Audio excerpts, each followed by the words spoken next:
দর্শক সকলকে B71 news টিভির পক্ষ থেকে স্বাগত জানাচ্ছি।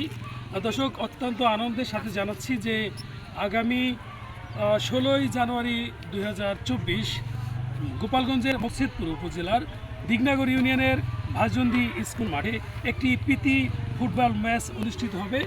যে দুটি দল অংশগ্রহণ করবে এরা হচ্ছে গোপালগঞ্জ রেফারি ফুটবল একাদশ বনাম মাদারীপুর রেফারি ফুটবল একাদশ।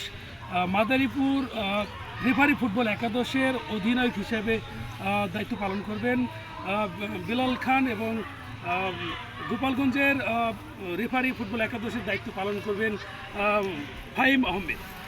আয়োজক ভাজন্দি শিকদার ফুটবল একাডেমির পরিচালক সৌদি প্রবাসী রাসেল শিকদার সহ এলাকাবাসী। খেলাটি সরাসরি B71 নিউজ টিভির মাধ্যমে লাইভ সম্প্রচার করা হবে। খেলাটি দেখার জন্য আমন্ত্রণ রইল। ধন্যবাদ।